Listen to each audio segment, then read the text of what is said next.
Well, thank you all for coming tonight.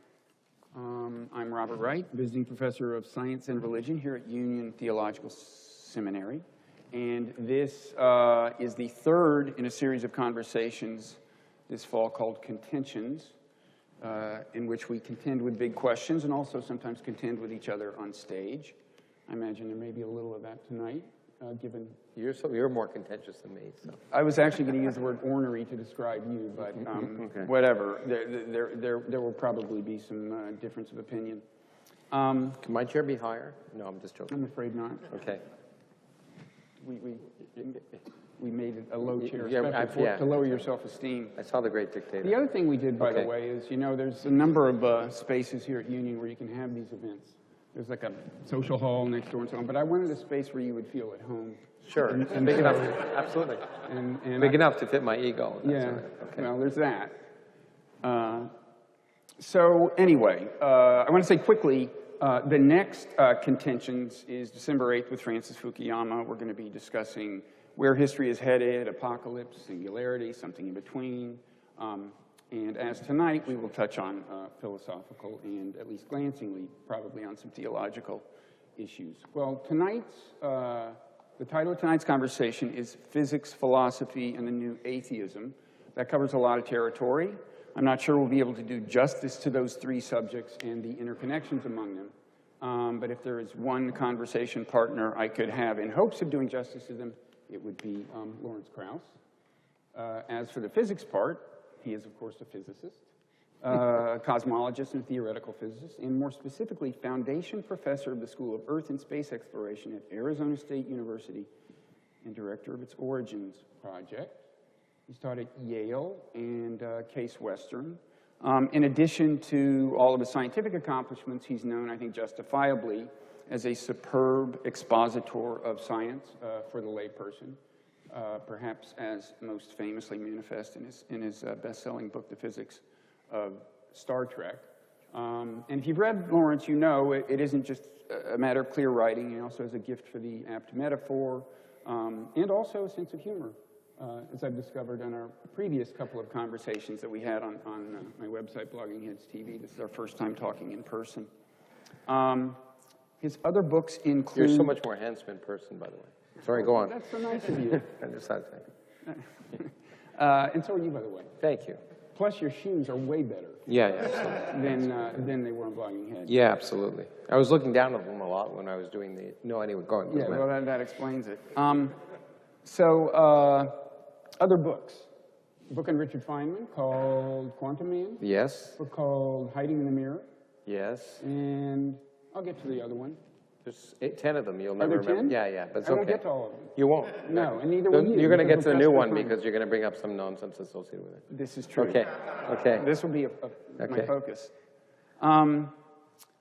He's also done a lot of writing for esteemed periodicals such as the New York Times and so on about physics. So we've got the physics part covered. As for the philosophy part, in Lawrence's most recent book, A Universe from Nothing, is that the name of it? Yeah, I think so. Okay. He dares to tread on the turf of philosophers, and they have not all reacted warmly to that. In fact, this is an appropriate group to say that the philosophers have acted much more poorly than the theologians did. Is that right? Oh, yes. Well, they're much more sensitive. They're much more sensitive. That just shows you that religion is a good thing, wouldn't you say? Well, I think theologians are used to being trashed. That's it. It could also be Christian humility, but you may be right. Anyway, the book, it created some intellectual tension with philosophers. As for the nature of the tension, I think you can get a clue from the subtitle. It is Why There Is Something Rather Than Nothing. You may know that this is a long-standing conundrum. Philosophers for centuries have pondered the question of why there's something rather than nothing, haven't come up with an answer. Imagine their chagrin when they go to the bookstore and see Lawrence's book and the subtitle is Why There Is Something Rather Than Nothing, and more humiliatingly still, it's not by a philosopher, it's by a physicist. The worst. So we are going to be talking about that tonight, among other things. Okay, so there's the physics and the philosophy. As for the new atheism part of the title of this conversation, Lawrence has been grouped by some with the new atheists. Of course, the new atheists are these atheists who gained prominence a little more than a decade ago, I guess, people like Sam Harris, the late Christopher Hitchens, Richard Dawkins. And the reason they call them new atheists is at least in part because they are particularly militant, more so than... I always wonder, good, now you explained, I never understood what new atheism was. I will elaborate I think further. it's a derogatory term to make it sound like neocon or something. It has no meaning whatsoever as far as I can tell, Well, except as a derogatory, meaningless term. Well, I'm a very proud old atheist. At the risk of suggesting that you have played a role in tarring them, you recently published a piece in the New Yorker called "All Scientists Should Be Militant Atheists." Yes, and if one reads it, instead of reading the I would title... never go that far. I know. I was going to say, well, a lot of people read the title and immediately tweeted, but the point of it was to make sort of tongue-in-cheek, point out that there are two things that are labeled. So I'm called a new atheist, which has no meaning, and a militant atheist, whatever. I don't know if that's someone who throws leaflets or something, and my point was that people are called militant atheists for nothing of the sort. But we'll get there if you want. I don't want to hijack that we yet. will get everywhere. Later I'll hijack that conversation. Everything I've talked about, Okay. we'll get to. Okay. We hope. If I don't keep interrupting. I was not going to say that. Okay. I was not Good. going to say that. I know. Thank you for pointing out that Okay, there we important go. truth.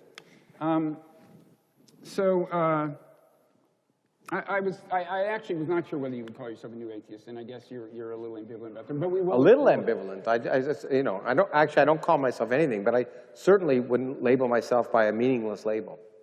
Go on. Okay. Anyway. Thank you. So this business of a kind of intellectual tension with philosophy that's kind of evident in Lawrence's latest book. You also have seen the work of some other new atheists. So Sam Harris wrote a book called The Moral Landscape, and the subtitle was How Science Can Determine Human Values. And I gather he suggested that what we now think of as ethical philosophy should actually just be a branch of science. And I guess philosophers can be excused, all told, for thinking that the people called new atheists view them with a certain disdain. And as if to remove all doubt about that, Richard Dawkins recently tweeted within the last few weeks, spent the evening with 4 philosophers trying to convince myself we need them. Well, it showed he was open-minded. Well, and then he says, surely we can all think clearly anyway, meaning that, without the help of philosophers. Then he says, then I remembered Twitter. So, in other words, he's saying, oh, I forgot. There are these people who need instruction on how to think clearly. There are all these people who criticize me on Twitter. So I guess the good news for philosophers is, although in Dawkins' view they have no valuable role in academia, they can make a living tutoring Twitter users. And there are a lot of Twitter users. It's a challenge to get ideas in 140 characters. I know. Well, I used to think it was a waste of time, what but the now challenge is to insult as many people as he insulted here in 140 characters. Yeah, absolutely. For me, He can do one that. person on Twitter is a challenge. Yeah. So anyway, these so-called new atheists have acquired, as you might now imagine, a reputation in some circles for a kind of intellectual arrogance. There's actually kind of a technical term for it. It's called scientism, is the allegation. So scientism is kind of failing to have due respect for the bounds of the authority of science, or an overly expansive conception. Let me make another point. Let me interrupt you one more time. Oh, sure. Sure. It won't be the last. But I'm starting to get that impression. But yeah, science has no authority. No scientist of any who calls themselves scientists would argue authority is an anathema there is to a science. realm. Authority is an anathema to science. Well, I think you would agree that the process of science, not individual science, is the most legitimate or reliable source of knowledge about the It's the physical only world. source of knowledge. Well, okay. So Okay, I would let me call make that that clear. authority. Being the Okay. only source. If somebody told me I was the only source of knowledge, I would feel that I had authority, but whatever. No. No, because that's, you can question me on it. And try and prove me wrong. You won't, but you can try. Okay. Okay. I'm looking forward to the attempt. Sorry. The hardest okay. introduction you've ever... No, sorry, go on. It's okay. I just need to go take a nap now. If I didn't have respect for you, I wouldn't interrupt you. I really feel the serotonin rising as you interrupt more and more often. Thank you for that. So, have I said everything I wanted to say in advance? God knows. That is true, probably. I just wanted to say that, you know, philosophers are not the only ones who feel kind of some heat from new atheists. Obviously, theologians do. We're going to be talking more tonight about philosophy than theology, unless you want to get into theology. I'm happy to talk a little Wherever about you it. want to go. But I do want to talk about religion eventually, because I do think the so-called new atheists, in appraising the role of religion in society, and of course their evaluation is not a flattering one of the role of religion in society, I do think they're guilty of, at a minimum, some less than rigorous thinking. So we'd like to talk about that. Why don't we start by getting into this new atheism? So you don't like to turn it off. Well, here's No, what why don't you stop using it? why don't we just assume that every time I use it tonight, You it'll be mean in something quotes. else. It's in quotes in the title of the... Yeah, I know it's in quotes, Yeah. but it's like, So you know, imagine me going like this every time I say new atheism, but I'm going to say it so many times that I get tired if I actually they do call that. So I will you a not new do it. philosopher. Okay. So, Okay. as for the new age, what it has come to mean to people, and it is a term in currency, I think, if you ask what's distinctive about the new atheists, I think two things. First of all, it's true militant is too simple a term. They want to proselytize and convince other people to be atheists and convince religious people not to be religious. And that does distinguish them from at least many atheists in the past. No, again, you see, well, you see, that's not true. I mean, They don't? what they want to do is convince people to think for themselves, that's all. And I think that's Well, a okay, no. but And they're unanimous in thinking that thinking for yourself will lead you to be an atheist if you think clearly. will lead you to question religion, absolutely. Or that religion should be questioned like anything else. They do believe that, yes. And not believe it, it's a fact. But yeah, so, you know, once again, I just think religion should be questioned like anything else. There's nothing sacred. You do. And so, but then people label me as a new atheist, and so I don't, I was actually having lunch with my late friend Christopher Hitchens' wife, and she was pointing out that, you know, there's nothing new about atheism. There's new gods invented all the time, but atheism has been around forever. Something new. There is something that distinguishes the new atheist from some other atheists. Yeah, I mean, the point is they're more vocal. They maybe reach a broader Okay, audience. that's a difference. Yeah, but, well... So you just said there's nothing new. That's new. If it's a difference, it's new. Well, I don't know. I mean, But that's not the only thing. I'm not even sure that that's true. So that's not the only thing. Related to their desire to kind of, what I would call proselytize and convert people. What does proselytize mean? It means It's a go big out and word. spread the gospel as opposed to just There's not no talking gospel. about I mean, when I was on stage with, Lawrence, hold come on. on. I was Come with on. Richard in Lawrence, Australia. no, These people said to me, seriously. how do you get Seriously. people to follow you? And I don't want people to follow me. Lawrence, if you're going to like, every time I use a term Well, I thought philosophers were precise. in an other with than them. literal Okay. fashion, if you know, like gospel, everyone knowing that I'm using it ironically, because atheists are not really religious, so it's kind of ironic.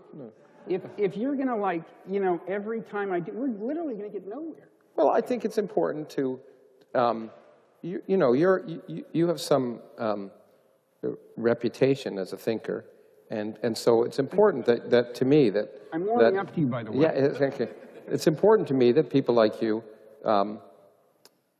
don't unknowingly misrepresent things, because other people might not think as deeply as you about these things, and therefore they might think the word proselytize means that we're proselytizing. In the sense of, right, they might think that, and I think they might be right. But in any event, let me add one other feature. I think the reason, there is certainly contrast with atheists who traditionally have just kind of thought, you know, peaceful coexistence, I don't believe in God, but whatever.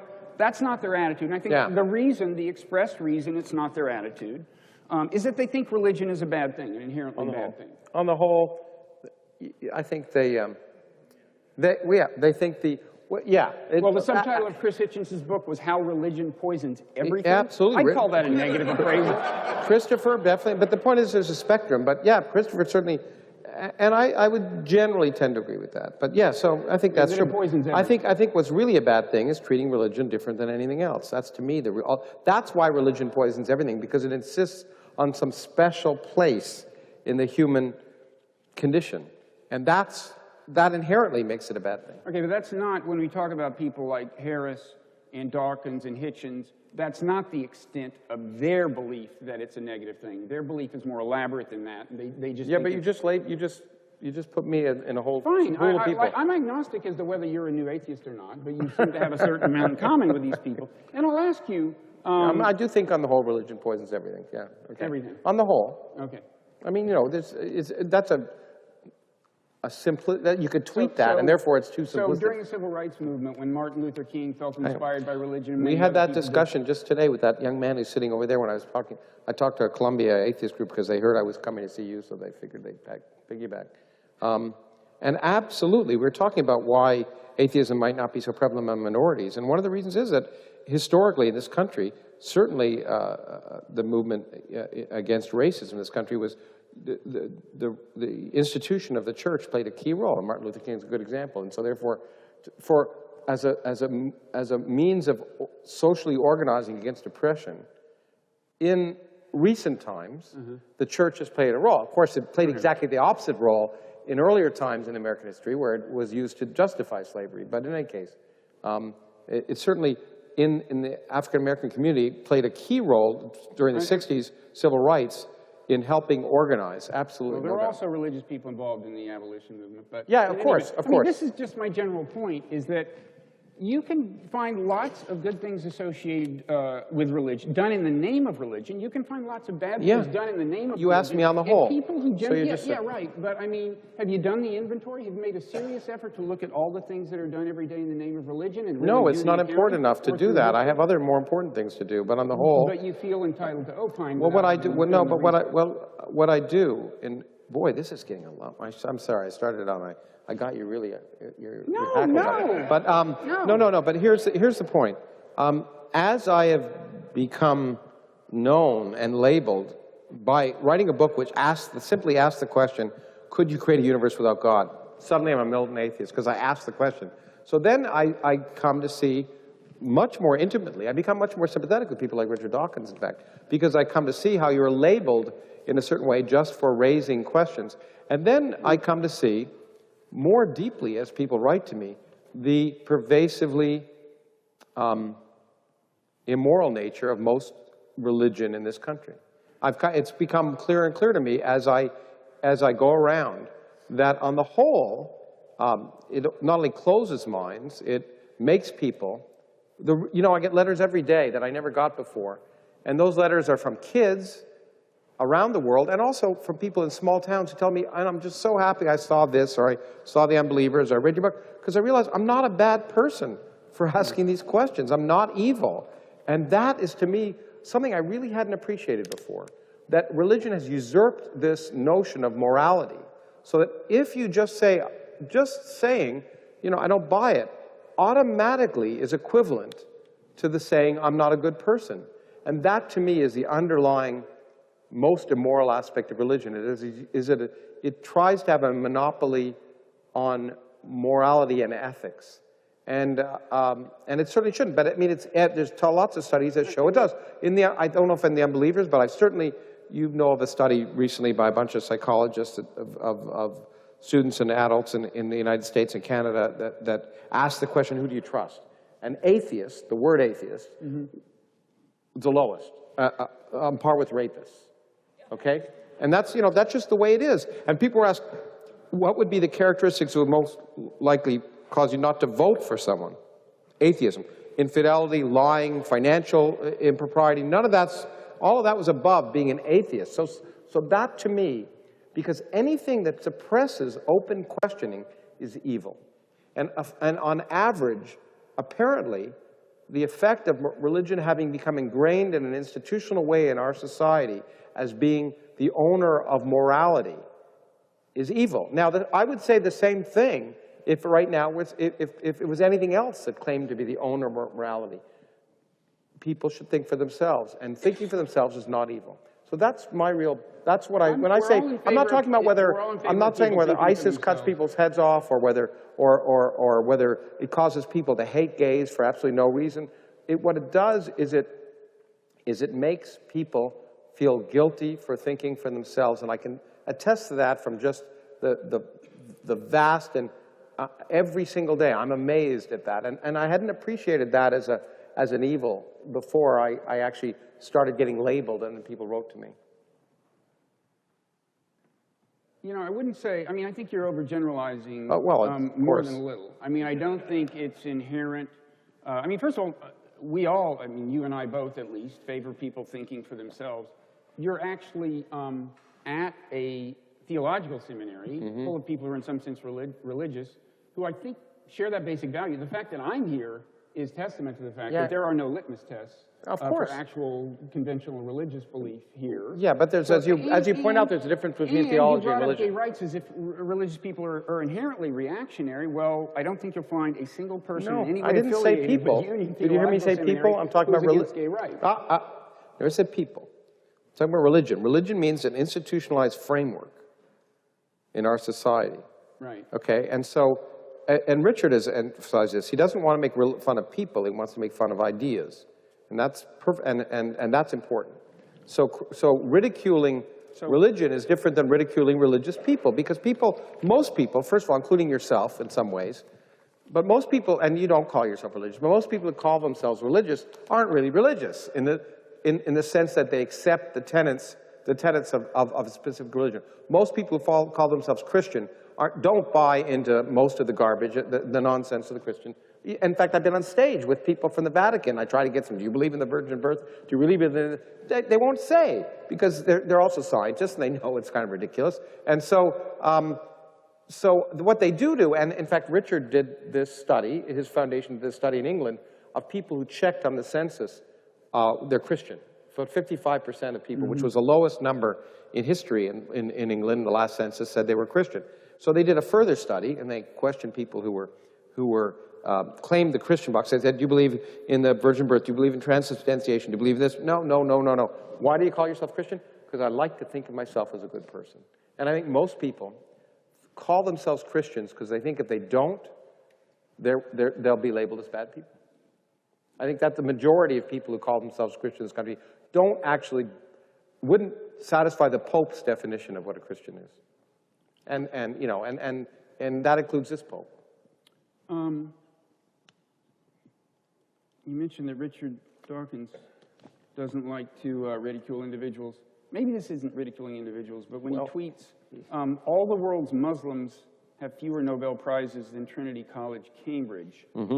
That's great. You know, actually it's funny because the interesting thing is that if we talk about Universe from Nothing, it's interesting, there's only one that I know of particularly bad review of my book, and what it did was it criticized the afterword of my book, which was written by Richard Dawkins. So I'm always amazed when I get criticized for things Richard says, but Richard says some silly things. But you criticized the afterword you wrote for your book?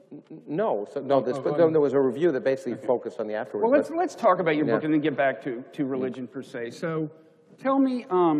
But Richard, you know, I think he provokes, and it's important. I think that's productive? You think to insult all the world's Muslims is productive? It's making the world better and safer?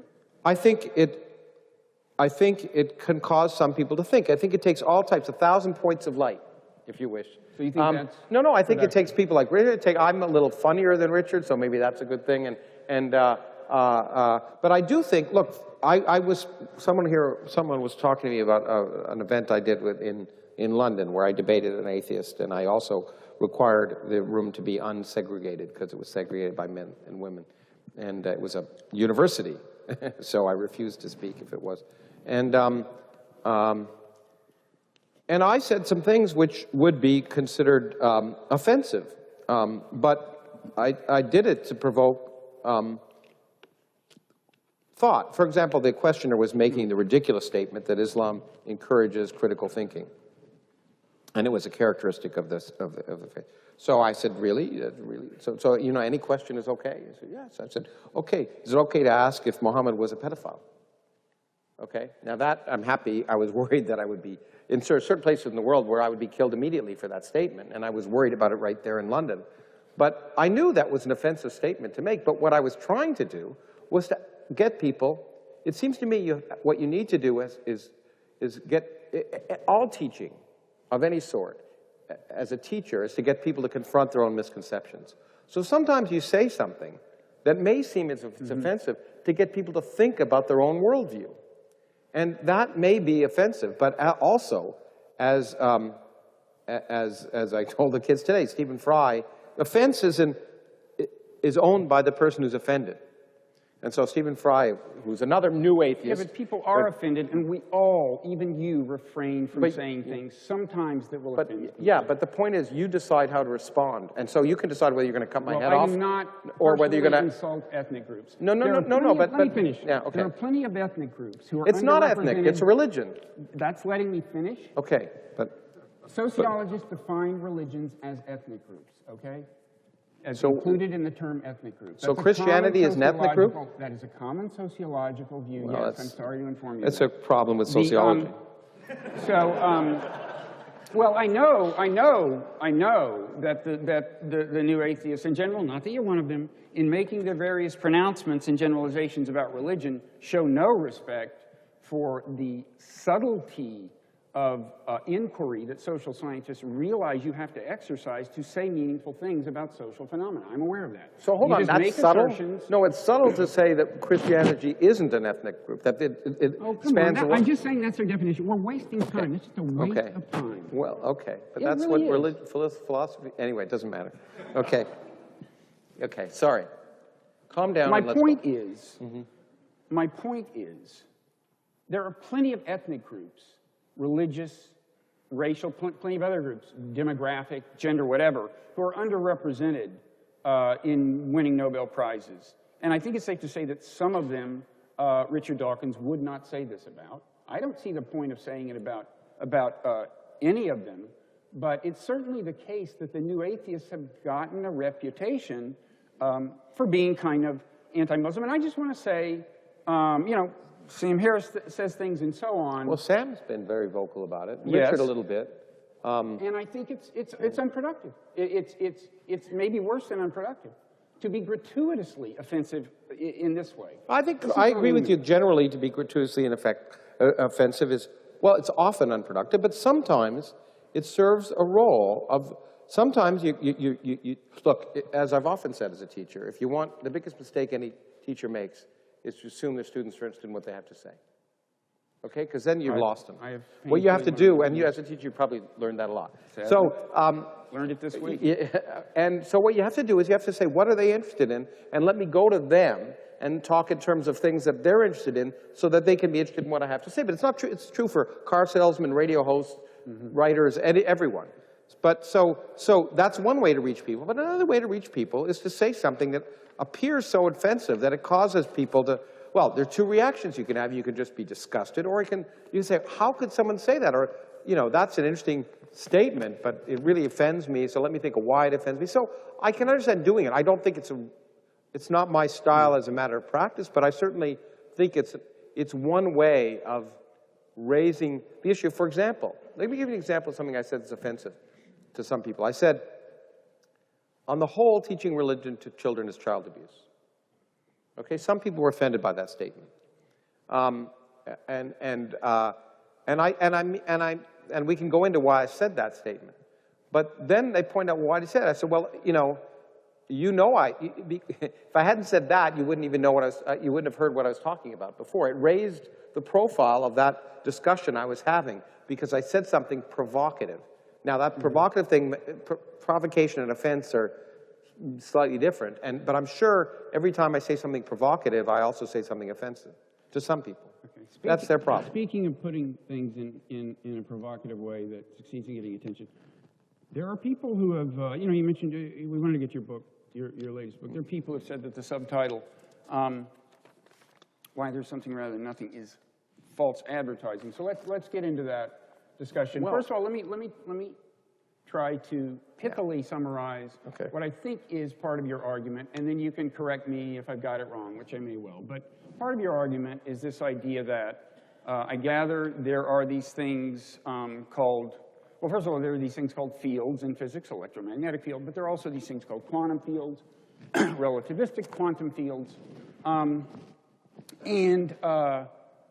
These quantum fields can assume various states, some the states kind of correspond to, in a certain sense, kind of how many, or particles, In other words, I guess talking about fields is in a way seen as a more fundamental way of talking about what is sometimes talked about as particles. Anyway, there is something called a vacuum state that a quantum field can assume, which corresponds to like 0 particles. You make it much more complicated than it has to be. Okay, but let me finish, and I think it's intelligible, and if it's wrong, you can tell me. It's wrong. Okay, good. And the idea is that these quantum states are unstable, so they tend to, or sometimes transition to other states that correspond to actual kind of particles. Okay? And that is, and you see something like that as explaining the long-standing question of why there's something rather than nothing. Okay, well, no, so that's, first, as I made it pretty clear, I thought in the introduction of my book, that the first thing about the question, why is there something rather than nothing, is it's not a good question. Like many philosophical and religious questions. It's just not a good question. Every why question presumes purpose. Whenever we say why, we really mean how. So I put that question in there to provoke, to say, what does this question really mean? Why is there something rather than nothing? Well, if you think there's a reason, then there's a purpose. But then what if there isn't any purpose? So when you ask, why does the heart pump? You don't really why. You mean, how does it pump? Why do we have 2 legs? You don't really mean that. There is a why answer in that case because it's functional. So you can say, you know. No, it's eventually how, right? No, because the how wasn't created with a purpose. It has a function. Natural selection does. So you ask, how does the part cause people to cause blood to be circulated and cause the body to be oxygenated? Ultimately, all why questions are how questions. As I point out, the why questions are, you know, your kids always ask why, and eventually you say, because, go to bed. And so I phrase that question first to point out that, you know, sometimes questions may be bad questions. In particular, what science really does, and this is what really offended some people, is cause us to redefine the meaning of certain words. But that is, in fact, called learning. Okay? And so science may say, you know, this concept which we thought was reasonable may not be reasonable. Take, for example, causality, which is a certainly reasonable concept, and the foundation of modern physics. Well, people often ask me, what came before the Big Bang? Well, the answer may be, it may not be a good question, because, as I'll get to, space and time could have popped into existence, because space and time are tied together by general relativity, okay? They're inextricably tied together. So if you create space, you create time. So it could be that if our space was created by, say, quantum fluctuation or something like that, that there was no time before. So the question, what was before, is just not a good question.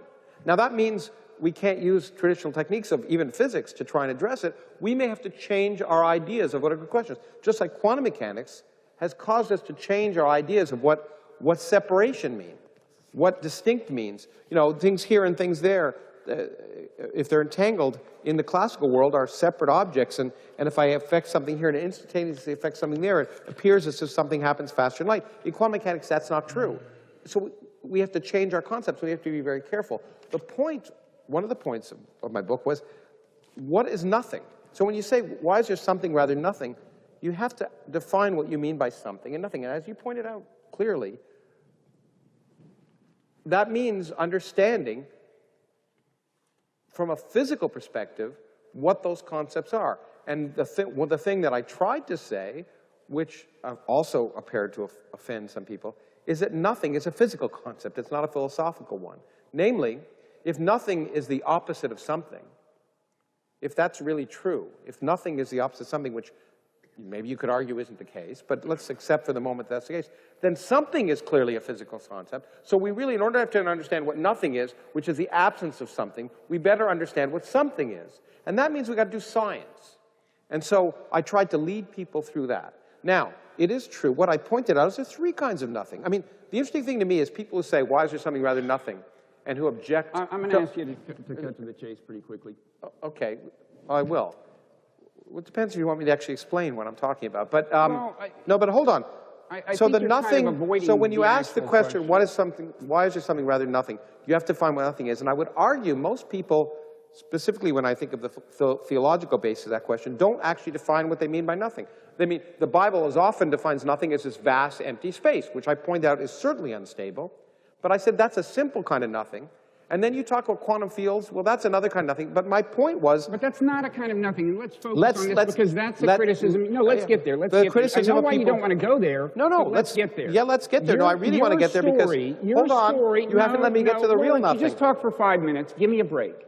No, the real nothing is nothing. They're going to leave without knowing what the critique of your book is if you continue to filibuster. Let me say what I said, and then you can critique it. Okay, if you'll let me critique it. Okay, yeah, absolutely. The final and most important thing is the kind of nothing I'm talking about is no space, no time. Everything we see, everything we experience did not exist. The space in which we live, the particles in that space, the time in which we live did not exist. Then it began to exist. Now, whether you like calling that nothing or not is a semantic question that doesn't interest me. The point I was trying to address is how can you get a universe full of 100 billion stars in each of 100 billion galaxies from absolutely nothing, no space, no time, no particles. Now, whether you decide that the absence of everything we see, including the space in which we exist, is nothing, is something I personally don't care about. Okay, but that is, and will you give me several minutes? Seriously. Yeah, you can talk as long as you want. Thank you. But that is, the question you're now dismissing as uninteresting to you is the question you actually purported to address in the book. In the beginning of the book, you say, for centuries, theologians and philosophers have wrangled with this question, why is there something rather than nothing? I think we can shed light on that. So I perhaps naively assumed, when you referred to the question that philosophers and theologians have wrestled with, that you were talking about the question that theologians and philosophers have actually wrestled with. They are interested in the question of how something in the sense of physical laws, physical stuff, space-time, whatever, came out of nothing, nothing, nothing. What do you mean? And the problem, which has been... Define nothing. Well, it means, for one thing, the absence of physical law. Great. I said that's a possibility. Our laws may come... It's a possibility, but what you actually purport to be able to show through physics... I didn't claim to show any of it. I just said it's plausible. What you showed is that something that can kind of be called nothing can generate something. But let me finish. The thing that you say is kind of like nothing. Actually, you're assuming the existence of physical laws at that point. No. And well, how does a quantum field get to something without some sort of physical law? There's no quantum field because there was nothing, and there was no quantum fields existing before our universe existed. I think we're conflating two parts of your argument, maybe. There is and you know, you and I had this discussion on Blogging Heads, and you were saying at that point, well, in the beginning there was law, and I was saying, well, no, that's not going to satisfy a theologian. They want to know how before there was law, or a philosopher, before there was law. What if before isn't a good question? Let me finish. Okay. I said, that's not going to satisfy them. They want to know how it is that before there was law, okay? That's what they mean by nothing. Before there was law, and you said, well, at that point you said, well, that's not what I mean. Now, No, I did say, in fact, if you read my book, first of all, my role is not to satisfy theologians or, you know, because... No, but if you purport to address the question they're asking, now let me finish. You said you let me finish. Even I described having no physical law whatsoever. So after the conversation I had in Blogging Heads where I said, but wait, you're starting with a law? That's not good enough for the philosophers.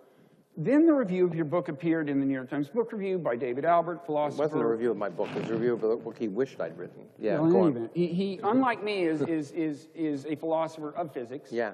And he pointed out that you weren't just assuming the existence of law, but that any quantum field, even one that's described as a vacuum, is a physical phenomenon. So yeah, but he obviously hadn't read the book. Because I didn't talk about it. I mean, that was one part of it. You didn't talk about quantum fields. He didn't review anything I actually said in the book. What is the argument? I would have given it a C+ if I was an English professor. So no, what is the argument he missed as to how, well, I don't think we have to go there because you've already said if space and time don't exist, there are no quantum fields.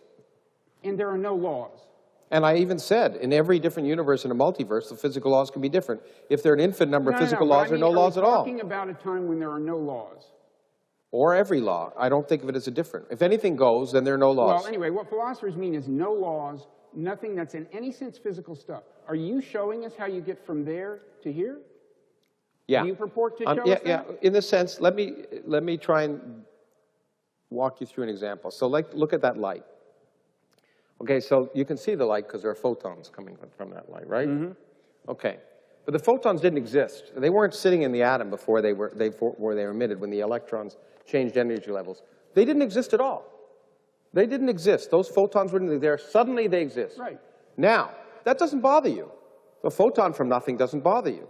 But what I'm telling Well, you is that you came can get from a nothing. universe from If it nothing, and truly that came bothers from you. nothing, it What? would. No, No, there was no photons. Hold on. The absence of photons is no photons. I call that nothing. In photon land, there are no photons, and then there's suddenly photons. So the absence of photons, I would call nothing.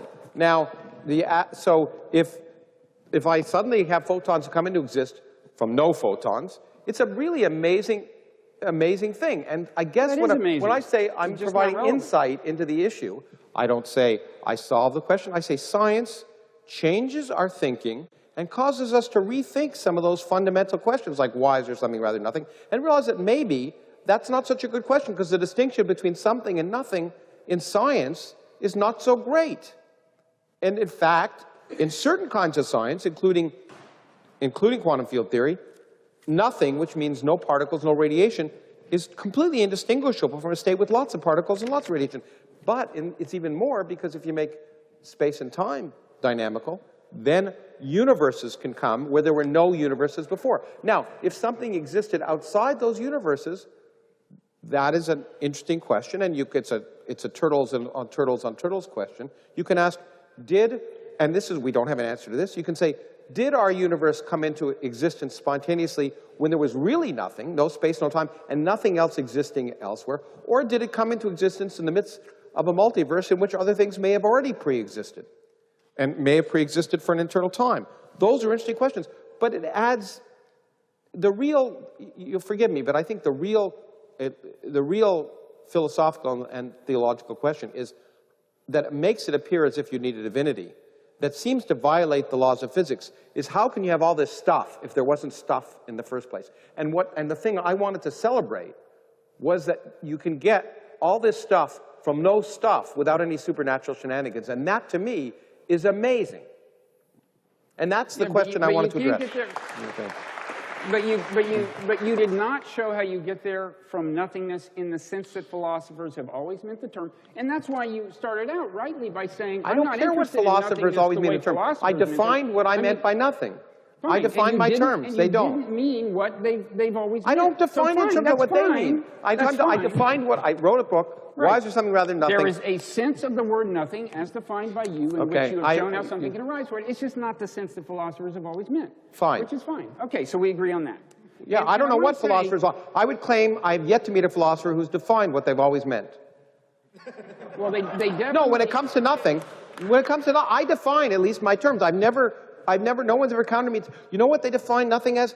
That from which only God can create something. No, well, that's, philosophers don't. Not theologians. Philosophers then, what philosophers do is define things in terms of other things, but classical concepts go out the window.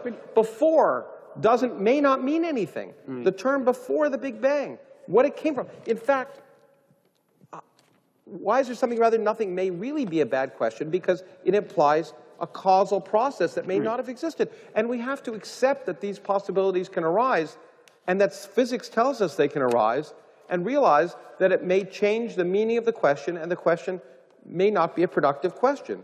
But it may not satisfy philosophers, but to say that's not a productive question, but that wasn't my intent. My intent was neither to satisfy them or upset them. You actually do start off the book purporting to address that question, but whatever. Yeah, I think I do. The thing I think to understand about this question and purporting to answer it is that the question as asked is imponderable. And that's kind of what it was famous for. What is imponderable? It's not like philosophers really thought that we were going to find out, because it's an inherently unanswerable question for the following reason. It's like, if you say, why is there something rather than nothing, and by nothing you mean no physical laws, whatever, the only kind of answer that's intelligible to the human mind that somebody can provide does involve asserting some kind of being or physical system or law. So you have your version of that. They may say it's God, whoever, but whatever anybody says, if they say this is what turned nothing into something, the answer is, well, where did this thing come from? And so it's I in didn't the say there's structure anything of the in turn. question that it can't, That's the that it point, is can't you be assume answered satisfactorily. agency. To assume agency is wrong. In quantum mechanics, Right. things just happen. Sure. There's no agency. There's no reason. There's no reason why that electron, there's no physical reason I or anyone else can determine why a given electron emits a photon. There's no reason whatsoever. It just does. Now, the point, it amazes me when you say that this, so the central question of philosophy is a question which is unanswerable. Well, I come not from the a field where central we question actually of try and ask questions philosophy. we can answer. That's not the That's the central- difference between physics and philosophy. One makes progress, one doesn't. Has anybody ever said that was the central question of philosophy, aside from you? Well, you just said. You I said said it was a earlier. central Well, question you of said it was an philosophy? eternal imponderable. No, but before that you said it was you know, we'll have to rewind the video, but Yeah. I think you tried to make it appear as if it was somehow an important question. Okay. Was it? Is it an important question? Or It's is an it- interesting question, but it's unanswerable by virtue of its structure and its nature. It's an example of the limits of the human mind. But what physics does is take questions that are unanswerable and turn them into questions that you can try and achieve an answer to. Well, if it And has, even to, philosophy, it has to change the question, that's not progress. Philosophy does that too. I'm sorry. I think philosophy takes questions that are poorly framed. I mean, look, No, this I isn't make poorly fun. framed. It's an intelligible People question. claim I There's make just no fun of intelligible philosophy, but answer. philosophy is central. We all do philosophy.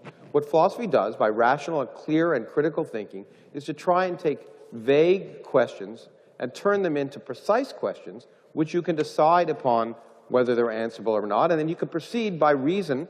And in my case, you know, I don't distinguish between philosophy and science.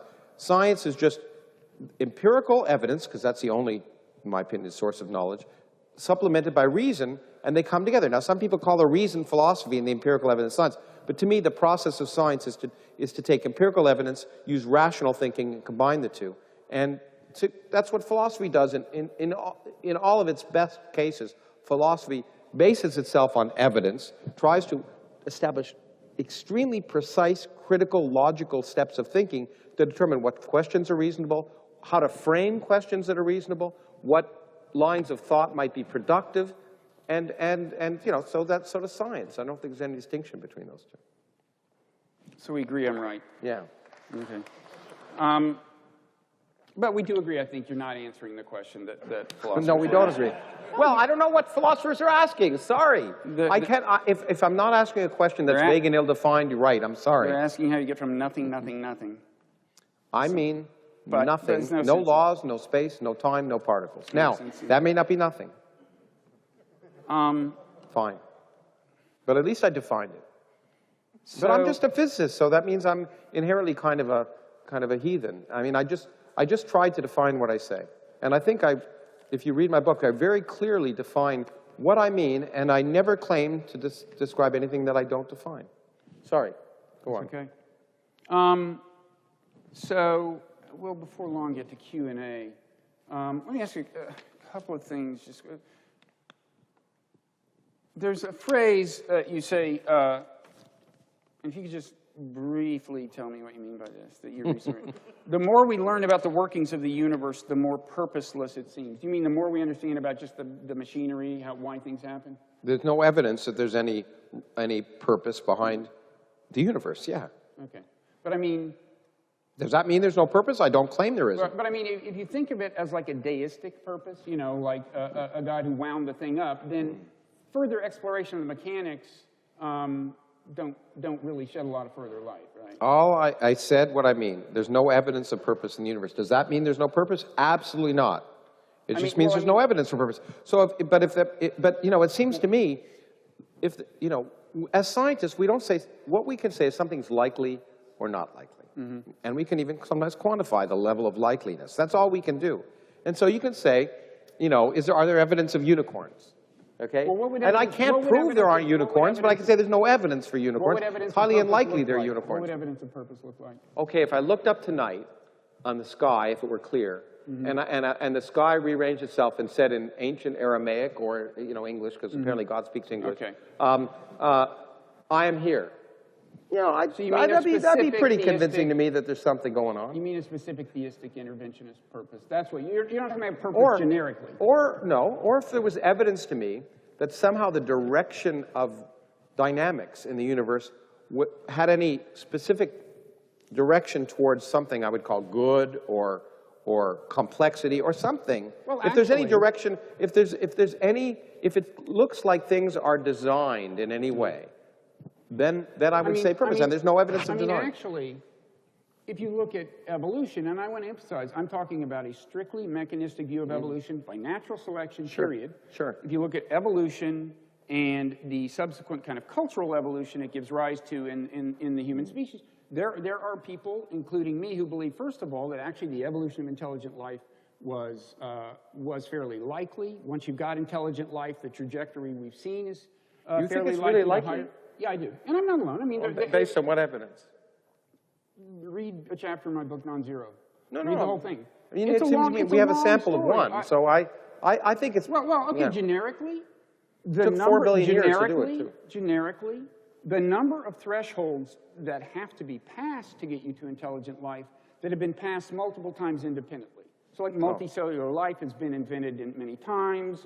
You know, the things that we think of as, you know, helping us evolve toward intelligence, like grasping appendages, there's a whole lot of these things. It's That's the it's a structure of the fascinating argument. question, That's because the structure of the if the argument. dinosaurs hadn't been killed 6,000 years ago, I was just talking to my daughter about That's this today. conjectural. Would there have been intelligent reptiles? It's an interesting question. I don't know. I don't know the that part answer. is just I don't- 100% conjecture. Anyway, it's an argument. There are evolutionary biologists who agree with me and some who don't, but let me It's just a fascinating question. I just don't think we know enough to know the answer. So if evolution naturally carries us to higher levels of sentience, first of all, given the fact that subjective experience, so far as I can tell, is the source of meaning on this planet, it's because animals can experience pain and pleasure that life has meaning and love and so on. So hold on. Then I'm let sorry me to finish. interrupt. That's the middle of the I'm sentence. not sorry to Please, interrupt let me here. finish the sentence, Okay. Lawrence.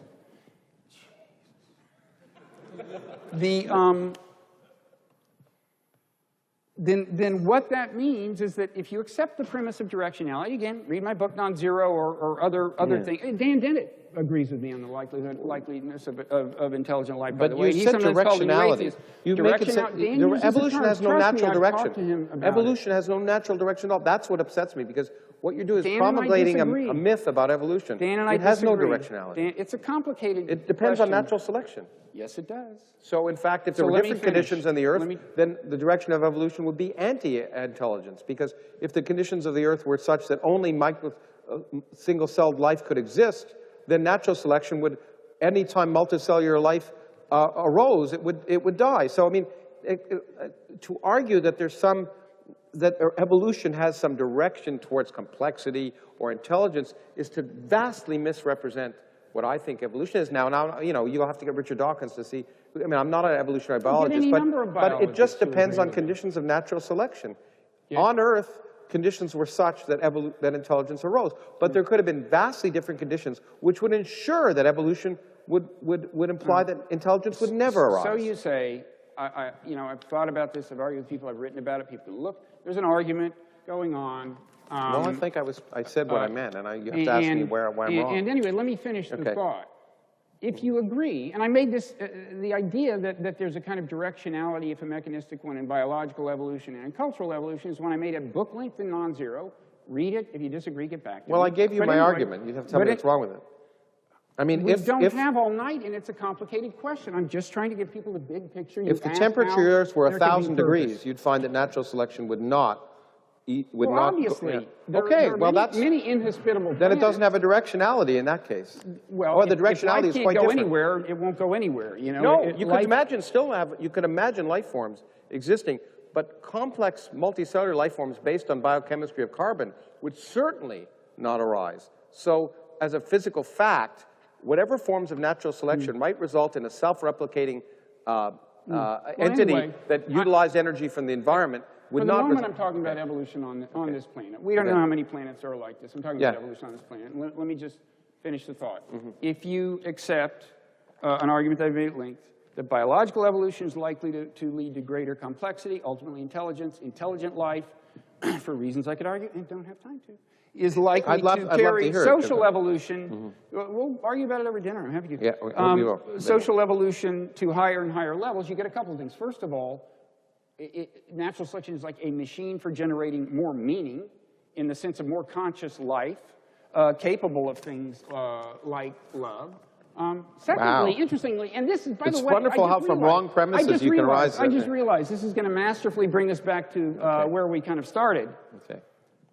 And cultural evolution, for intelligible reasons, tends to carry, but mainly by virtue of technological evolution, tends to carry society to higher and higher levels, hunter-gatherer, chiefdom, city-state, and so on. Now, let me just finish. Now we are on the verge of a global civilization. My own view is that closing the deal, cementing social cohesion at the global level, is going to call for further moral progress on the part of humans. We may fail, but that will involve, among other things, getting better at looking things from the point of view of other people. And now is where it masterfully comes back to the point of origin. I think it's going to involve not gratuitously insulting large groups of people, especially when right-wing politicians are telling us we're in a clash of civilizations. And we know for a fact that some of these people are causing trouble and are terrorists, are motivated by the sense that the West disrespects them and has no respect for their civilization. So right, wasn't that but- amazing? Wasn't that amazing? Yeah, we agree, because I think the worst gratuitously insulting people is to tell people that you're absolutely right because your God is right and theirs wrong. So I I'm think not you're asking absolutely for right. that. No, you're I'm not not saying asking for that. No, but I think you're absolutely right. The best way we'll come to be moral is by getting rid of all organized religions, which would claim that they have a monopoly on truth, and then we'll have a much better world. Absolutely. You know, I can imagine a perfectly satisfactory world with no religion. I don't think that if you really want to get rid of it in a reasonably peaceful way, the fastest way is to go around grabbing people and saying, "Don't you understand? Your God doesn't exist." Oh, I think that's probably true. I think the way to do it, if you care, I mean, it's not my purpose, but one way to do it is to get people so excited about reality that they don't need the myths. And that's what I try and do. The real world is so much more exciting than the myths that I try and point out to people how exciting the real world is, and then maybe they can find even spiritual wonder and joy from just looking at a Hubble Space Telescope picture. And so I think you're absolutely right. I don't think the best way to lead to enlightenment is to tell people they're stupid. That's probably true. Tell your friends Sam Harris and Richard Dawkins. Anyway, we close on a note of concord. I also am in favor of wonder, joy, and all the good things you mentioned. So we can go to Q&A now. Yeah. So another Q&A. Sir, in the front row. Yeah. By the way, are you John Horgan, the famous science writer? As if there's no writer? fix. Is the fix in here? You know. Actually, read Lawrence's book. So the question I have for you is about... You need a microphone, John. You need a microphone. The question I have for you is about certain trends in modern physics. The popularity of string theory, which was hard to test 25, 30 years ago when it first emerged. It looks even harder to test now. Also, multiverse theories are very popular. Those also look possibly never really Oh, no, I testable. think they're much easier to test now than when I wrote my book 5 Okay, years so ago. that was the question, is Yeah. whether from a marketing point of view, if you're trying to present science as a great alternative to religion, whether it's a bad idea for some very prominent scientists to be trafficking in theories that are extremely speculative and criticized even by physicists and cosmologists. Well, I think scientists always have a problem when they overreach. Because it comes, and so that's not true just for scientists, it's true for anyone, because it comes back to bite you. As you're no doubt aware, I was called a critic of string theory. I'm not a critic of string theory, I'm a critic of the hyperbole in the public presentation of string theory. So, as I like to say, some of my best students are string theorists. I wouldn't want my daughter to marry one, but some of them, and by that I mean, so string theory, and I wrote a whole book about its motivation. There are really good motivations for doing string theory. What the problem was when people presented it as something that had done something, and it hadn't, and from a physics perspective, it's an incredibly interesting and exciting idea, but it hasn't yet achieved anything that the other aspects of science that we should celebrate have achieved. There's a tremendous amount we know about the world, and I think, as I wrote in that book or another book, it's a shame that more people know what superstrings are than superconductivity, which actually is kind of fascinating. So absolutely, I would agree that we should never promote something as more than it is. And the science books I have the hardest problem are when people present their pet theories as if there's something profound, and I think that's irresponsible on the whole. And it's not, but I'm not castigating any particular author. There's some I'm castigating, others aren't. There's some people who find it fascinating, and they think there's a progression. And as I say, one of my books, Hiding in the Mirror, is some sense about string theory, about the fascination with extra dimensions, while pointing out there's no evidence whatsoever there are extra dimensions. But why are we fascinated by those things? And as I said, I will say this, my friend Brian Greene, long ago when I first said it, got very upset on the stage in New York when I first said it, which is that calling string theory a theory is a disservice to evolution. Because string theory isn't a theory. But Brian says that now. He's come around. It's not a theory. You know, it's very good for him for a while, but I think it's really important. It's not a theory, and we do a disservice to science by lumping it in to quantum theory or general relativity as a theory.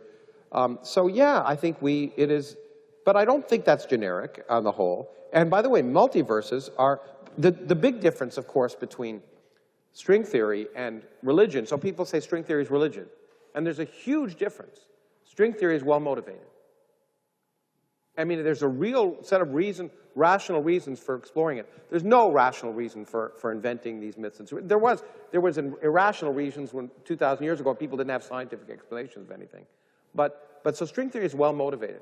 But when it comes to multiverses, in fact, I argued, and in fact it could be, that had a certain result been clearly correct, the discovery of gravitational waves that were in inflation, it could have given unambiguous indirect evidence for the existence of other universes.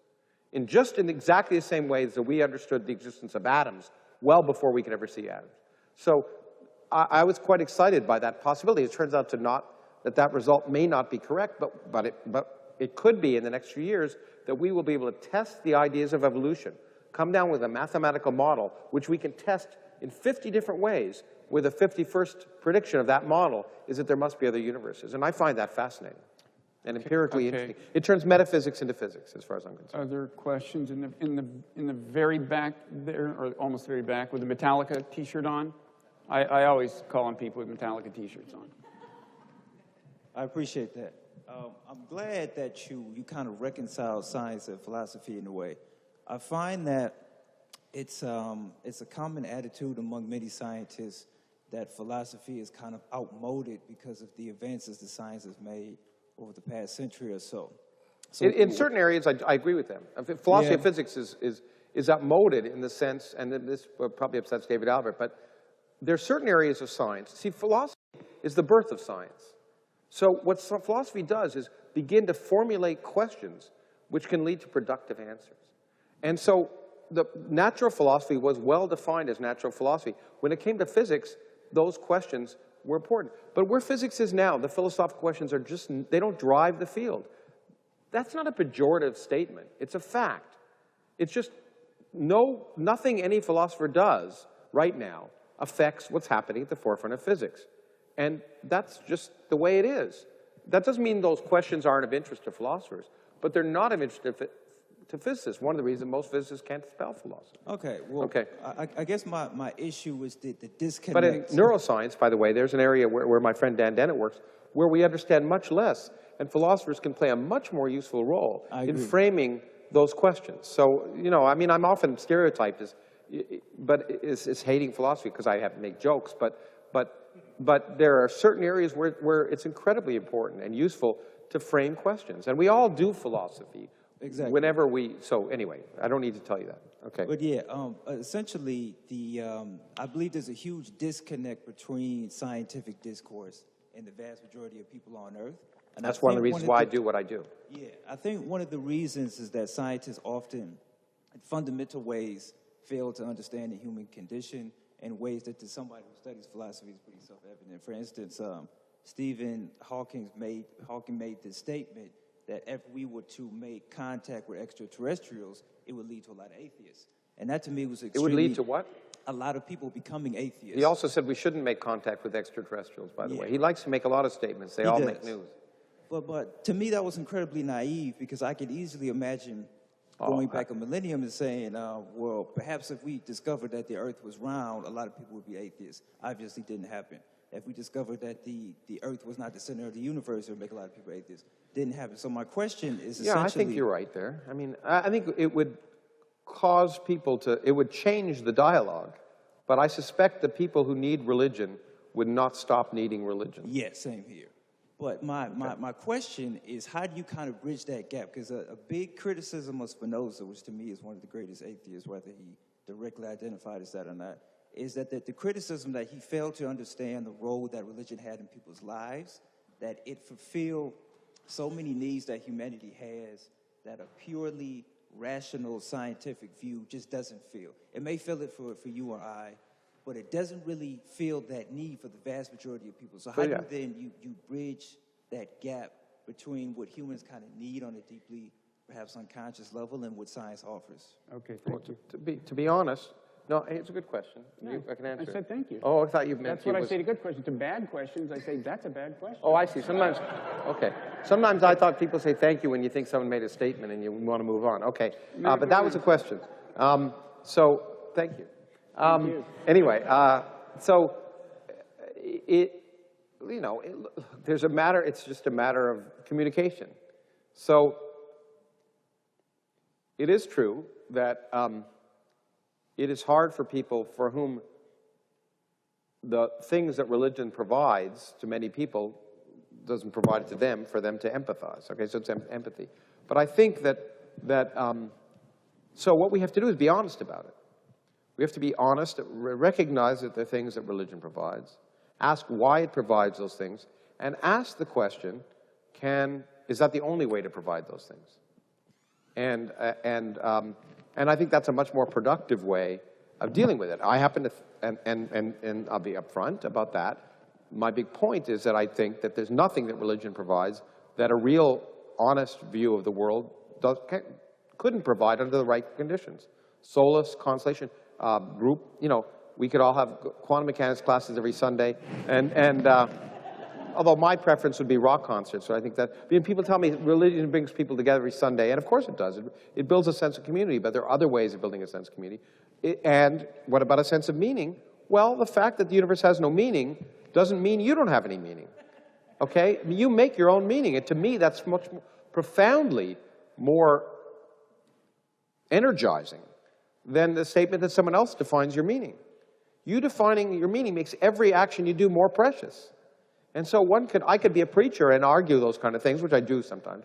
So I think you can frame those arguments in a way that at least cause people to think about that. And again, all I can do is cause people to think. They have to decide for themselves whether that works.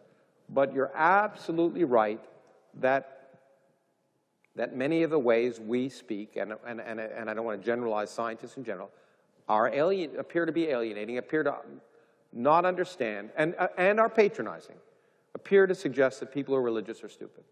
That's an unfortunate thing that we should avoid. Okay, can I just say one thing on that point? I do think among some prominent atheists, I won't call them new atheists, there's a tendency, I get the sense that these are people who have no trouble with life. They're happy and they have no trouble living with a completely secular worldview, and that's fine. I do think there are people who have some trouble with life. I actually count myself among them. I don't find life that easy. Some people help themselves through life with things like prayer or meditation or whatever. My own inclination is to leave them to their own devices. I think some people, I've seen cases where people who otherwise might have died from substance abuse problems seem to have been saved by prayer and things like that. So that's one reason I'm just not disdainful of anyone who's practicing any religious tradition and not bothering anybody else. My own view is that, can I just finish? I'll tell you when I'm done. My own view is that you should judge people by their behavior and not their beliefs, and the world we would all get along a lot better if we just held people accountable for their behavior. And that's enough. The world is complicated enough.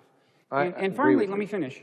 I want to say a word about theology, because I think sometimes you get, when quote, new atheists are ridiculing theology, they have a kind of arguably antiquated notion of what it is, or at least a selective notion. So they kind of have in mind kind of fundamentalist theology or whatever. And I just want to say, I mean, we're at Union Theological Seminary, and I don't know how many people know, but Union was kind of the epicenter of so-called liberal theology in the 20th century. Liberal meaning not necessarily politically liberal, although there turns out to be a correlation between being a liberal theologian and being politically liberal, but actually meaning, you know, kind of involving liberal interpretations of Scripture, of whatever. And at some point, theology becomes so liberal that the difference between it and philosophy is not all that clear. I mean, Paul Tillich was here at Union, and he defined God as the ground of being. Now, you know, he was accused of being an atheist. Maybe he was. And it could be it could be that what some theologians are actually involved in is, you know, you once asked me on Blogging Heads, well, what knowledge, what has theology added to the knowledge about the world? And I don't really No one's given me an answer to that I don't think that's what theology is about. I think you're misunderstanding. There may be kinds of theology that are, but I think certainly modern liberal theology is about helping people find a source of moral orientation and meaning that is actually, in many cases, not incompatible with science. That's what a certain amount of liberal theology has been about, is a response to the scientific revolution. That's why God Why is it called theology, is then? defined in increasingly non-anthropomorphic terms. Well, it gets back to the fact that... I mean, theology. Why is it called philosophy? Or, I mean, I don't...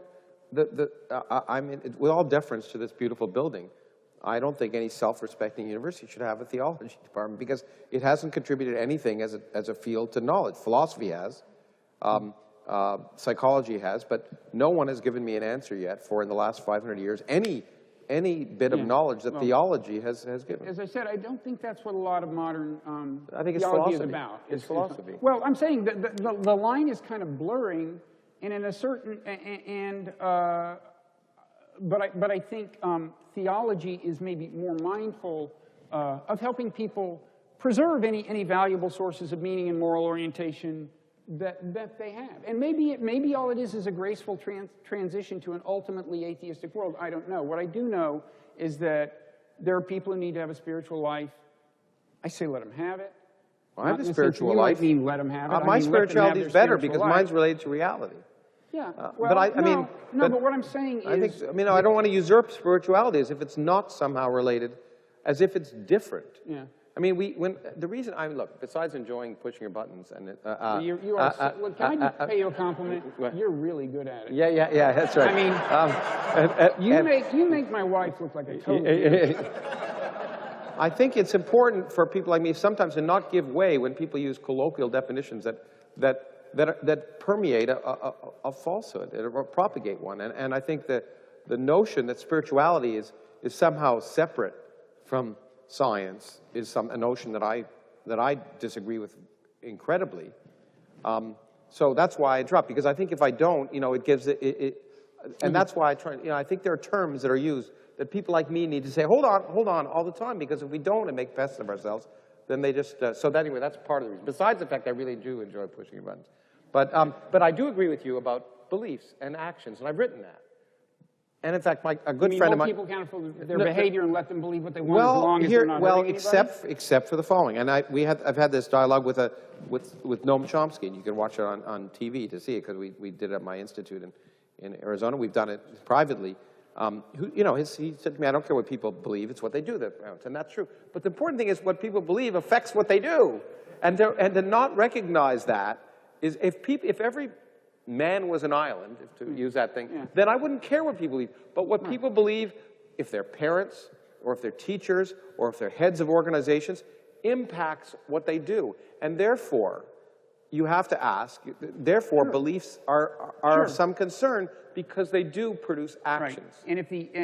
And if the fact that beliefs do influence behavior is the reason you think a religion generically should be criticized, then I would say, again, that rests on the premise that religion is on balance bad, which in turn is a proposition that not a single so-called new atheist has treated with anywhere near the rigor that a question like that deserves. Well, They I'm just always- make we're always facile accused of assertions not and treating point to things the with worst rigor. things in the world associated with religion.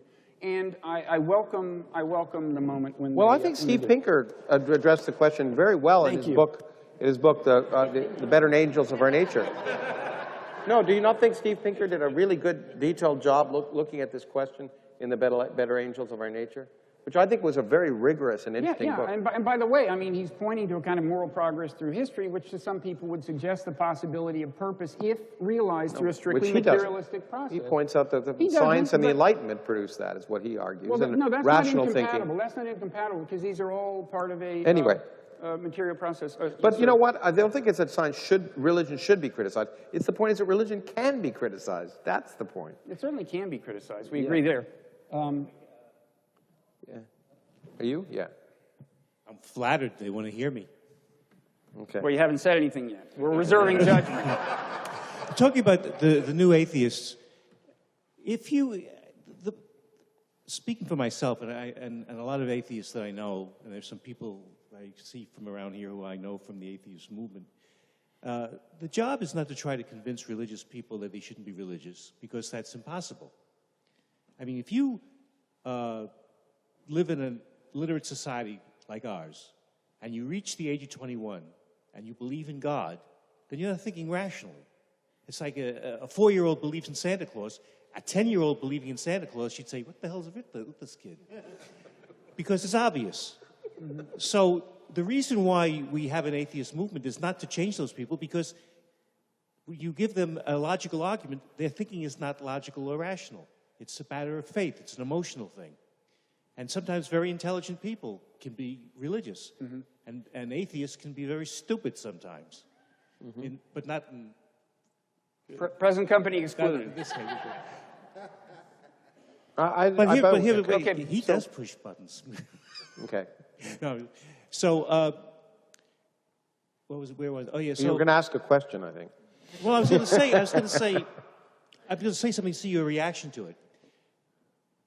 What we're doing is trying to protect atheists. Atheists are a despised group. For example, if I have on my car, Jesus saves, or some other claptrap, don't think anything of it. But if I have on my car, there is no God, I am an atheist, I'm worried about my car getting scratched. You know, well, that's wrong and bad, and I certainly, you know, and I recognize, I think it's true. I mean, I was certainly in a minority in high school in Texas in my belief system, you might say. And I was much closer here into the spectrum than almost everyone else in my high school, so I know that. And I also know, and this is something I learned when I debated Sam Harris in Los Angeles. Richard Dawkins was there, and I realized, I mean, he has such an ardent following. And by the way, we didn't have time to get into certain properties of religious movements that arguably the New Atheists have, but very ardent following. And I realized that one thing that motivates it is there are people who feel that they were really damaged by a religious upbringing, and I don't doubt that that happens. Now, maybe that in some cases these are parents who would have damaged them with any, you know, belief system, whatever. But I don't doubt that that happens, and it certainly should not be the case that you have to hang your head in shame for being an atheist. It certainly shouldn't be the case that you have to hang your head in shame for Being a arguing for Republican, atheism. that's right. What's that? Or even being a Republican, say. Well, I think you've gone too far now. Yeah, that's right.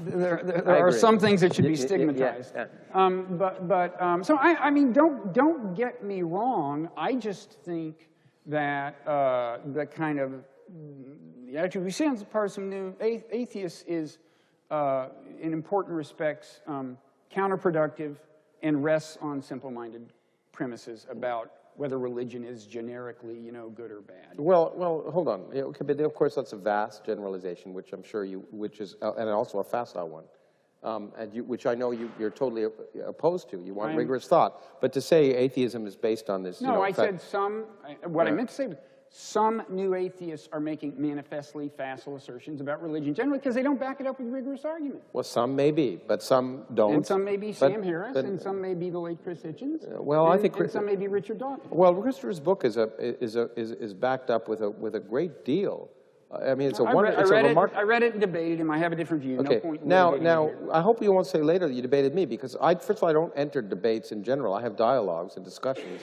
and I don't think this was a debate. It was a discussion. No, I don't recall So- any divergences of opinion. Okay, so we didn't have a debate, but in any case, I think Christopher's book is a masterpiece in many ways, and an enlightening one was, and he was a good friend, so I'm biased, but well, I actually became a good friend because of that book, so maybe I'm not so biased.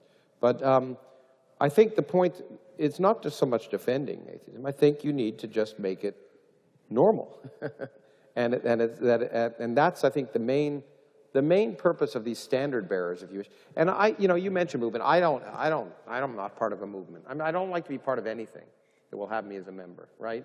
And so, Groucho Marx.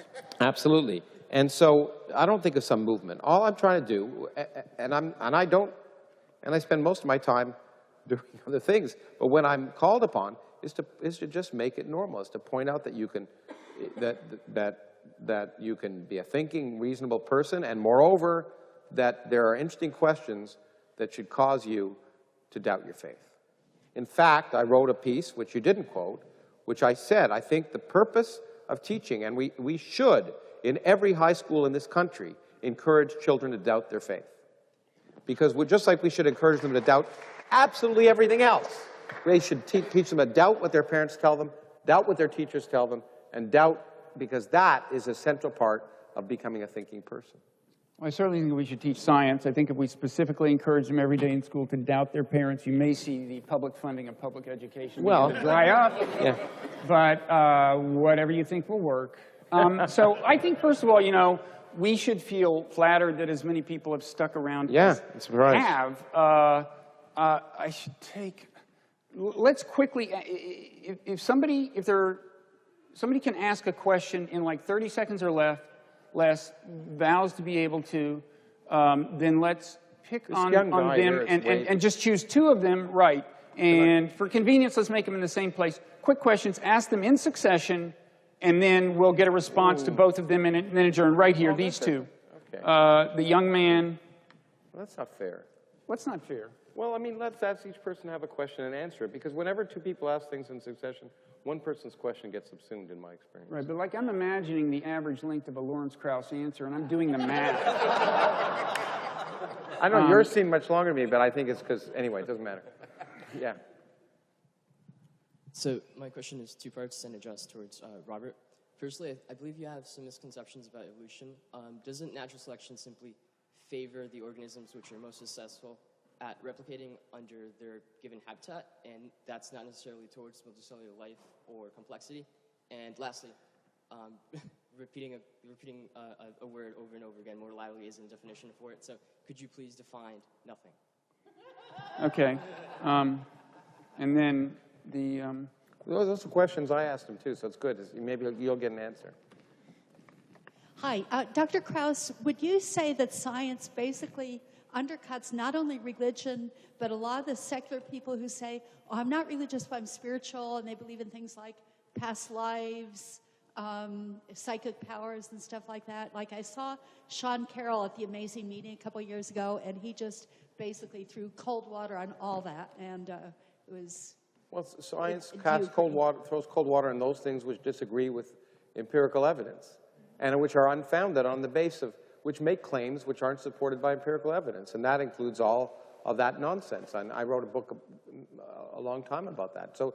But it doesn't cast water on spirituality. As I say, what I'd like to do is subsume it. I mean, the spirituality of science is profoundly spiritual, and so I think we make a mistake. People make a mistake by claiming that science has no ethics, no spirituality, no all of the things that they claim science isn't. We at our peril accept, and that's why I interrupt when people start to say those things. Anyway, you can answer the first question. Okay, on nothing, I mean, I think the way a modern philosopher would describe it for purposes of addressing the why is there something around a nothing question would be something like, no physical laws, nothing that can be described as a physical stuff or physical system, including relativistic quantum fields with some kind of vacuum, nothing. no space-time. Now, that's kind of hard to imagine, which is kind of the point. But I wrote a book about it. But it seems conceivable that it could have been that way. I mean, there is stuff here, and the question is, why is there stuff? And I think some of them mean it as why, some of them may mean it as how. But if you mean it as how, I think the point is, well, if you start positing some sequence by which nothing in that sense becomes something, you'll find you can't do it. Because there's no laws, no physical stuff to operate on, and so you can speculate, oh, it could arise spontaneously. But that spontaneous is another word for we don't have any idea what we're talking about. That's not, that's another word for people who don't understand quantum mechanics.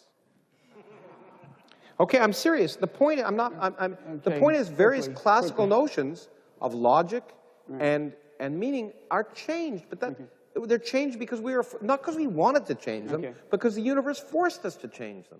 And so you shouldn't presume that those ancient or colloquial common sense notions are true. Common sense is not a good guide. It's a good guide maybe to, you think, direct human experience, but it's not a good guide to how the universe works. Well, anyway, I mean, my final word on that is when somebody says something could have arisen from that true nothingness I just described spontaneously, we don't have time to adjudicate this. Just sounds like total hand-waving. Well, then you'd be... It could have. I guess it could have. Hold on. Then you'd, to the young man's second question. There are a lot of people who say, in fact, Ben Carson, the ultimate ignorant person, said, No, wait. I mean, the person who doesn't understand basics of There's so much science. competition for that title in the Republican field alone. No, but if I had to pick the person who was the him. most ignorant about science in that Republican field, it would be Ben Carson. But anyway, what he would say, he said exactly the same thing you just said about evolution. I can't see how you can create life from no life. I can't see how you can create complex human beings. He said if you can understand how you can create the human mind from evolution, that's something Well, you know what his problem it seems to is? me, You know what his he problem used that is? same You know what the outmoded difference argument. is? I can explain how evolution works by reference to scientific laws operating on physical systems. But you can't if you explain how the imagine beta true brain evolved. nothingness, you can't explain it that way. Hold on. We don't know. No. But there's a big point. No one knows right now we the may be steps by testing which your the patience human at brain this point. evolved. But we all recognize the plausibility of it evolving. And this young man just pointed out, the steps are quite simple, and they don't have any directionality, but they happen to allow you to understand how a complex system could form in the presence of pressure, of environmental pressures. So then let me answer his second question about directionality in evolution. This is a question on which reasonable people disagree. The late William Hamilton, who came up with the theory of kin selection of William Mark theory, I'm sure you've heard of it, he agreed with me that intelligent life was likely. Stephen Jay Gould disagreed. I've critiqued Stephen Jay You Gould's can't ideas. argue that something's reasonable because someone else agreed with you. That's an argument that No, I'm not. unfortunately I hear too often from philosophers. They quote other philosophers. I'm not, but since I'm not a professional evolutionary biologist, I can see someone, wondering, well, who the hell are you to say? I just want to say there are credentialed, serious people who agree there's a division of opinion. If you ask how could it have a direction if what natural selection is about is kind of getting genes in the next generation, yes, you're right. Those traits that survive are those most conducive to the replication of the genes underlying the traits. That's all that's going on. Now, it turns out that, first of all, as an empirical matter, as an observed matter, life, evolution on this planet at least, is this incredibly creative thing that invents all of these things multiple times independently. But beyond that, we understand some of the dynamics by which complexity grows.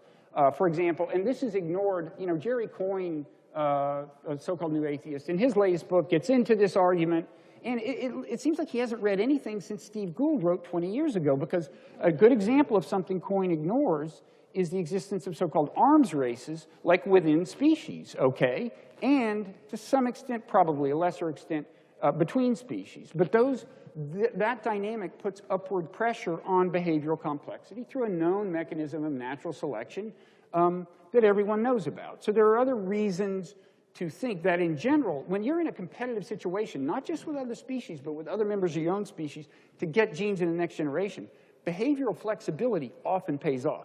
Although cockroaches will be around when we're gone. Behavioral flexibility is intelligence. No, but I think, there's certain things that it's also true that certain systems, like cockroaches, Sure. Well, you know, so, I mean, there's pressures that, right, on some right. systems that produce change, other systems reinforce Sure, certain. but, yeah. but let's be clear. If the premise is that intelligent life was likely to evolve, the claim isn't that all species will grow in complexity, although all species have grown in net complexity since the beginning of time, biological time.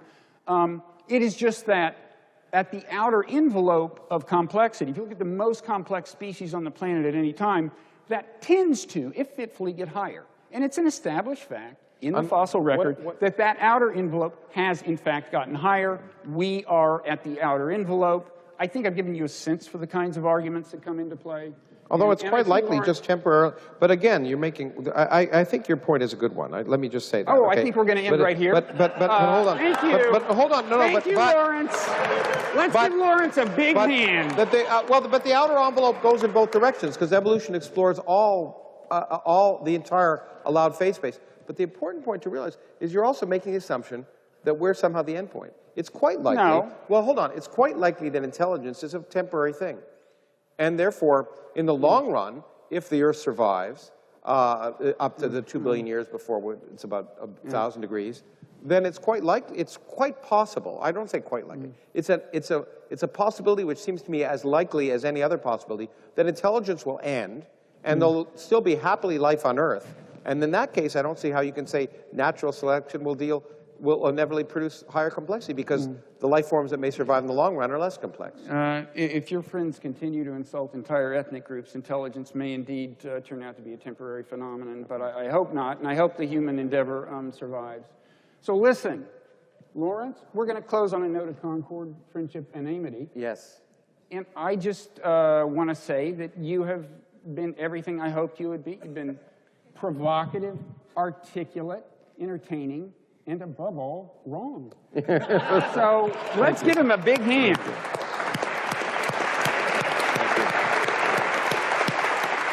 And I'm gracious enough to give you a glass here.